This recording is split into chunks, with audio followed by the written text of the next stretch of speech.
ಮುಂದೆ BJP JDS ವಿಲೀನ ಸಾಧ್ಯತೆ. ಆಟಕ್ಕೆ 3 ಲೆಕ್ಕಕ್ಕೆ 2 ಪಕ್ಷ. ಡಿಕೆ ಎಚ್ಡಿಕೆ ಮಧ್ಯೆ ಟಾಕ್ ವಾರ್. ಮುಂದೆ ಬಿಜೆಪಿ ಜೆಡಿಎಸ್ ವಿಲೀನವಾಗ್ತವ. ಆಟಕ್ಕೆ 3 ಲೆಕ್ಕಕ್ಕೆ 2 ಪಕ್ಷಗಳ. ಅಷ್ಟಕ್ಕೂ ಏನಿದು ಡಿಸಿಎಂ ಡಿಕೆ ಶಿವಕುಮಾರ್ ಮತ್ತು ಕೇಂದ್ರ ಸಚಿವ ಎಚ್.ಡಿ. ಕುಮಾರಸ್ವಾಮಿ ನಡುವಿನ ಟಾಕ್ ವಾರ್ ಅಂತ ಅದನ್ನ ಡೀಟೇಲ್ ಆಗಿ ತೋರಿಸ್ತೇವೆ. ಆದ್ರೆ ಅದಕ್ಕಿಂತ ಮೊದಲು ಹಲೋ ಕನ್ನಡ ಯೂಟ್ಯೂಬ್ ಚಾನಲ್ ಅನ್ನ ಸಬ್ಸ್ಕ್ರೈಬ್ ಮಾಡ್ಕೊಳ್ಳಿ. ಹಾಗೇನೇ ಪಕ್ಕದಲ್ಲಿರೋ ಬೆಲ್ ಬಟನ್ ಅನ್ನು ಪ್ರೆಸ್ ಮಾಡಿ. ರಾಜ್ಯ ರಾಜಕಾರಣದಲ್ಲಿ ಕುಮಾರಸ್ವಾಮಿ ಮತ್ತು ಡಿಕೆಶಿ ಮಧ್ಯೆ ಟಾಕ್ ವಾರ್ ಜೋರಾಗಿದೆ. ಇಷ್ಟು ದಿನ ಸೈಲೆಂಟ್ ಆಗಿದ್ದ ಕುಮಾರಸ್ವಾಮಿ ಇದೀಗ ಡಿಸಿಎಂ ಡಿಕೆ ಶಿವಕುಮಾರ್ ವಿರುದ್ಧ ಸಿಡಿದಿದ್ದಾರೆ. ಹಾಗಾದ್ರೆ ಏನಿದು ಡಿಕೆ ಮತ್ತು ಎಚ್ಡಿಕೆ ನಡುವಿನ ಜಟಾಪಟಿ ಅಂದ್ರ ಅದನ್ನ ಒಂದ್ ಸ್ವಲ್ಪ ಬಿಡಿಸಿ ಹೇಳ್ತೀವಿ ನೋಡಿ. ಬಳ್ಳಾರಿಯಲ್ಲಿ ಪೊಲೀಸ್ ಅಧಿಕಾರಿಗಳ ಸಭೆ ನಡೆಸುವುದಕ್ಕೆ ಎಚ್.ಡಿ. ಕುಮಾರಸ್ವಾಮಿ ಕೆಂಡ ಕಾರಿದ್ದಾರೆ. ಬಳ್ಳಾರಿಯಲ್ಲಿ ಪೊಲೀಸ್ ಅಧಿಕಾರಿಗಳ ಸಭೆ ನಡೆಸುವುದಕ್ಕೆ ಮುಖ್ಯಮಂತ್ರಿ ಡಿಕೆ ಶಿವಕುಮಾರ್ ಯಾರು?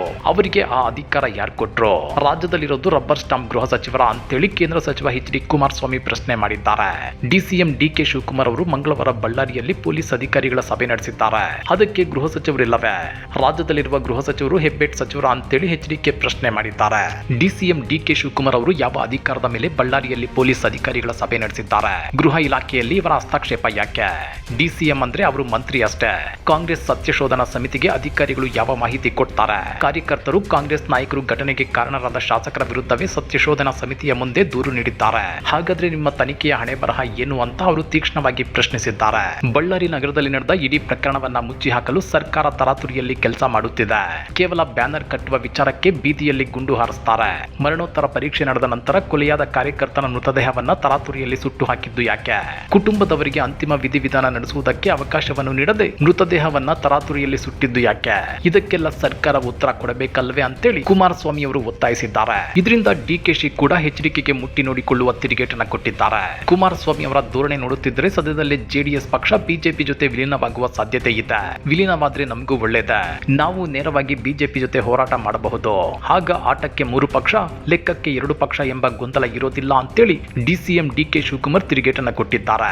ಬಳ್ಳಾರಿಯಲ್ಲಿ ಪೊಲೀಸ್ ಅಧಿಕಾರಿಗಳ ಜೊತೆ ನಡೆಸಿದ ಸಭೆಗೆ ಕುಮಾರಸ್ವಾಮಿ ಆಕ್ಷೇಪ ವ್ಯಕ್ತಪಡಿಸಿರುವ ಬಗ್ಗೆ ರಿಯಾಕ್ಟ್ ಮಾಡಿರೋ ಡಿಸಿಎಂ ಡಿಕೆ ಶಿವಕುಮಾರ್, ರಾಜಕೀಯದಲ್ಲಿ ಕುಮಾರಸ್ವಾಮಿ ಅವರಿಗಿಂತ ಹೆಚ್ಚಿನ ಅನುಭವ ನನಗಿದೆ. ನಾನು ಸಿಎಂ ಆಗದೇ ಇರಬಹುದು, ಆದ್ರೆ ಆಡಳಿತದ ವಿಚಾರದಲ್ಲಿ ಅವರಿಗಿಂತ ಅನುಭವ ಹೊಂದಿದ್ದೇನೆ. ಅವರಿಂದ ಕಲಿಯುವ ಅಗತ್ಯ ನನಗಿಲ್ಲ ಅಂತ ಹೇಳಿದ್ದಾರೆ. ನಾನು ಬಹಳ ಕಾಲ ಸಚಿವನಾಗಿ ಕೆಲಸ ಮಾಡಿದ್ದೇನೆ. ಯಾರ ಜೊತೆ ಸಭೆ ಮಾಡಬೇಕು ಮಾಡಬಾರದು ಅನ್ನೋದು ನನಗೆ ಚೆನ್ನಾಗಿ ಗೊತ್ತಿದೆ ಅಂತೇಳಿ ತಿರುಗೇಟನ್ನ ಕೊಟ್ಟಿದ್ದಾರೆ. ಇಂದು ಕಾಂಗ್ರೆಸ್ ಪಕ್ಷ ಸೇರ್ಪಡೆಯಾಗಿರುವ ಚಾಮರಾಜಪೇಟೆ ವಿಧಾನಸಭಾ ಕ್ಷೇತ್ರದ ಜೆಡಿಎಸ್ ಮಾಜಿ ಕಾರ್ಪೊರೇಟರ್ ಗೋವಿಂದರಾಜ್ ಹಾಗೂ ಅವರ ಧರ್ಮಪತ್ನಿ ಗೌರಮ್ಮ, ಚಂದ್ರಶೇಖರ್, ಜೆಡಿಎಸ್ ಅಧ್ಯಕ್ಷರಾಗಿದ್ದ ಡೇವಿಡ್ ಸೇರಿದಂತೆ ನೂರಾರು ಮುಖಂಡರನ್ನ ಸ್ವಾಗತಿಸುತ್ತೇನೆ. ಗೋವಿಂದರಾಜು ಅವರು ಕುಟುಂಬ ಸ್ನೇಹಿತರು, ನನಗೆ ಮೊದಲಿನಿಂದಲೂ ಪರಿಚಯಸ್ಥರು. ಅವರು ಜೆಡಿಎಸ್ ಪಕ್ಷ ಸಂಘಟಿಸಿ ಅಭ್ಯರ್ಥಿಯೂ ಆಗಿದ್ರು. ಆದ್ರೀಗ ಬಿಜೆಪಿ ಹಾಗೂ ಜೆಡಿಎಸ್ ಮಾಡಿಕೊಂಡಿರುವ ಹೊಂದಾಣಿಕೆ ಒಪ್ಪಿಕೊಳ್ಳಲು ಸಾಧ್ಯವೇ ಅಂತೇಳಿ ಇವತ್ತು ಕಾಂಗ್ರೆಸ್ ಪಕ್ಷ ಸೇರುತ್ತಿದ್ದಾರೆ ಅಂತ ಹೇಳಿದ್ದಾರೆ. ಅಷ್ಟೇ ಅಲ್ಲ, ನಮ್ಮದು ಜಾತ್ಯತೀತ ಸಿದ್ಧಾಂತ. ಹೀಗಾಗಿ ಜಮೀರ್ ಅಹಮದ್ ಖಾನ್ ಅವರ ಮುಖಂಡತ್ವದಲ್ಲಿ ಕಾಂಗ್ರೆಸ್ ಪಕ್ಷದ ಜೊತೆ ಗುರುತಿಸಿಕೊಳ್ಳಲು ಅವರು ಈ ತೀರ್ಮಾನಕ್ಕೆ ಬಂದಿದ್ದಾರೆ. ಬಿಜೆಪಿ ಜೆಡಿಎಸ್ ಬೇಗ ವಿಲೀನವಾದಷ್ಟು ನಮಗೆ ಒಳ್ಳೆಯದು. ಅವರು ಬೇಗ ತೀರ್ಮಾನ ಮಾಡಿದ್ರೆ ನಾವು ನಮ್ಮ ತೀರ್ಮಾನ ಮಾಡಿಕೊಳ್ಳಬಹುದು. ಈಗ ಅಡ್ಡುಗೋಡೆ ಮೇಲೆ ದೀಪ ಇಟ್ಟಂತೆ ಆಡುತ್ತಿದ್ದಾರೆ ಅಂತೇಳಿ ಬಿಜೆಪಿ ಹಾಗೂ ಜೆಡಿಎಸ್ ಪಕ್ಷದ ನಾಯಕರೇ ಹೇಳುತ್ತಿದ್ದಾರೆ ಅಂತ ಹೇಳಿದ್ದಾರೆ. ಅನೇಕ ಕ್ಷೇತ್ರಗಳಲ್ಲಿ ಬಹಳ ಗೊಂದಲಗಳಿವೆ. ನಮ್ಮ ಭವಿಷ್ಯ ಏನು ಎಂಬ ಪ್ರಶ್ನೆಯಲ್ಲಿದ್ದಾರೆ. ಬೆಂಗಳೂರು ನಗರದಲ್ಲಿ ಚುನಾವಣೆ ಸಮೀಪಿಸುತ್ತಿದೆ. ಈ ಚುನಾವಣೆಯಲ್ಲಿ ಕಾಂಗ್ರೆಸ್ ಪಕ್ಷದಿಂದ ಸ್ಪರ್ಧಿಸಲು ಅನೇಕರು ಉತ್ಸುಕರಾಗಿದ್ದಾರೆ. ಬೆಂಗಳೂರು ಪಶ್ಚಿಮ ಪಾಲಿಕೆಯಲ್ಲಿ 247, ಬೆಂಗಳೂರು ಉತ್ತರದಲ್ಲಿ 199, ಬೆಂಗಳೂರು ದಕ್ಷಿಣದಲ್ಲಿ 129, ಬೆಂಗಳೂರು ಕೇಂದ್ರದಲ್ಲಿ 106, ಬೆಂಗಳೂರು ಪೂರ್ವದಲ್ಲಿ 78 ಅರ್ಜಿಗಳನ್ನು ತೆಗೆದುಕೊಳ್ಳಲಾಗಿದೆ. ಒಟ್ಟು 779 ಟಿಕೆಟ್ ಆಕಾಂಕ್ಷಿಗಳು ನಮ್ಮ ಅರ್ಜಿ ಸ್ವೀಕರಿಸಿದ್ದಾರೆ. ಅರ್ಜಿ ತೆಗೆದುಕೊಂಡವರು ಕೊನೆ ದಿನದವರೆಗೂ ಕಾಯಬೇಡಿ. 2-3 ದಿನಗಳಲ್ಲಿ ಸಲ್ಲಿಕೆ ಮಾಡಿ. ನಾವು ಕೂಡ ಪಕ್ಷದ ಅಭ್ಯರ್ಥಿ ಆಯ್ಕೆಗೆ ವಿಮರ್ಶೆ ಮಾಡಬೇಕಾಗಿದೆ. ಕೊನೆ ಗಳಿಗೆಯಲ್ಲಿ ಸಲ್ಲಿಕೆಯಾದ್ರೆ ವಿಮರ್ಶೆ ಮಾಡೋದು ಕಷ್ಟವಾಗುತ್ತದೆ.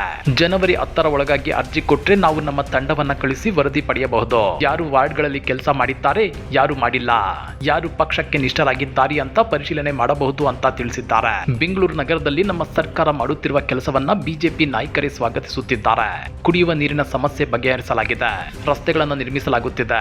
ಖಾತಾ ಪರಿವರ್ತನೆ, ಆಸ್ತಿ ದಾಖಲೆಗಳನ್ನು ಸರಿಪಡಿಸುತ್ತಿರುವುದನ್ನು ನೋಡಿದ್ರೆ ನಮಗೆ ಭವಿಷ್ಯ ಭವಿಷ್ಯವಿಲ್ಲ ಅಂತೇಳಿ ಬಿಜೆಪಿ ನಾಯಕರೇ ನಮ್ಮ ಬಳಿ ಹೇಳ್ಕೊಂಡಿದ್ದಾರೆ. ಹೀಗಾಗಿ ತಮ್ಮ ಅಸ್ತಿತ್ವ ಉಳಿಸಿಕೊಳ್ಳಲು ಮೊನ್ನೆ ದಳದವರು ನಾವು ಫ್ರೆಂಡ್ಲಿ ಫೈಟ್ ಮಾಡುತ್ತೇವೆ ಅಂತ ಹೇಳಿಕೆ ನೀಡಿದ್ದಾರೆ. ದಯವಿಟ್ಟು ಫ್ರೆಂಡ್ಲಿ ಫೈಟ್ ಬೇಡ, ನೇರವಾಗಿ ಹೋರಾಟ ಮಾಡಿ. ನೀವು ಒಟ್ಟಾಗಿ ಸೀಟು ಹಂಚಿಕೊಂಡು ಹೋರಾಟ ಮಾಡಿ. ನಿಮ್ಮ ಫ್ರೆಂಡ್ಲಿ ಫೈಟ್ ನಿಂದ ನಿಮ್ಮ ಕಾರ್ಯಕರ್ತರಿಗೆ ಗೊಂದಲವಾಗುತ್ತದೆ. ನೇರವಾಗಿ ಹೋರಾಟ ಮಾಡಲು ನಾವು ಸಿದ್ಧರಿದ್ದೇವೆ ಅಂತೇಳಿ ಸವಾಲ್ ಹಾಕಿದ್ದಾರೆ. ಬೆಂಗಳೂರಿನ ಆಡಳಿತ ಸರಿಪಡಿಸಲು 5 ಪಾಲಿಕೆಗಳಾಗಿ ವಿಂಗಡಿಸಿರುವ ನಮ್ಮ ತೀರ್ಮಾನವನ್ನ ಇಡೀ ದೇಶ ನೋಡುತ್ತಿದೆ. ಚಾಮರಾಜಪೇಟೆ ಬಹಳ ಇತಿಹಾಸವಿರುವ ಕ್ಷೇತ್ರ. ನಾವು ಎಲ್ಲರನ್ನೂ ಸಮಾನವಾಗಿ ತೆಗೆದುಕೊಂಡು ಹೋಗುವ ಕೆಲಸ ಮಾಡುತ್ತಿದ್ದೇವೆ.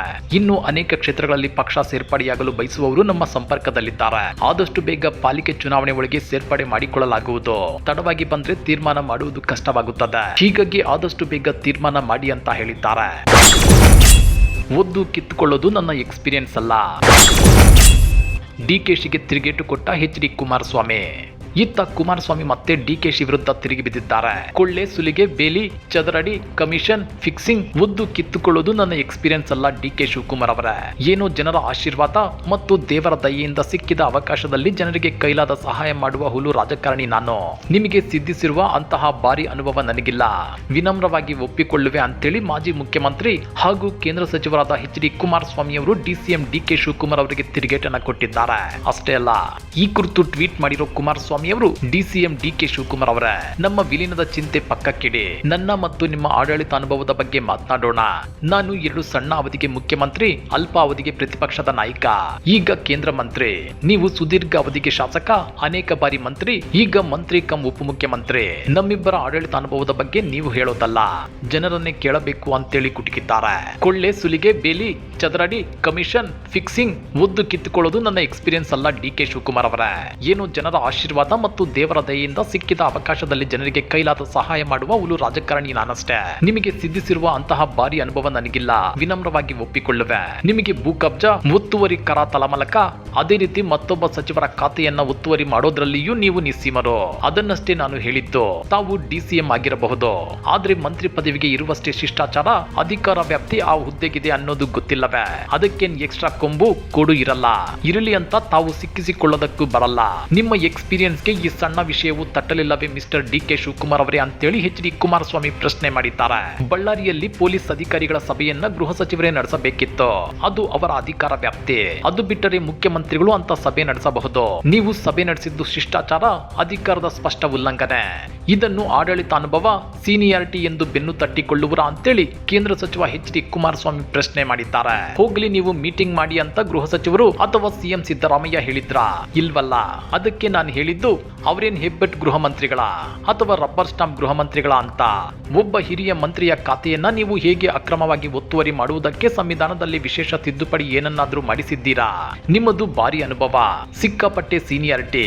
ಇಂಥ ಸಣ್ಣ ವಿಷಯ ನಿಮ್ಗೇಕೆ ತಿಳಿಯಲಿಲ್ಲ ಮಿಸ್ಟರ್ ಡಿ.ಕೆ.ಶಿ ಅವರೇ ಅಂತೇಳಿ ಪ್ರಶ್ನೆ ಮುಂದಿಟ್ಟಿದ್ದಾರೆ. ಹಾಗಾದ್ರೆ ಕುಮಾರಸ್ವಾಮಿ ಮತ್ತು ಡಿ.ಕೆ.ಶಿ ನಡುವಿನ ಈ ಜಟಾಪಟಿಯ ಬಗ್ಗೆ ನೀವೇನಂತೀರಾ? ಕಮೆಂಟ್ ಮಾಡಿ, ವಿಡಿಯೋ ಲೈಕ್ ಮಾಡಿ, ಶೇರ್ ಮಾಡಿ.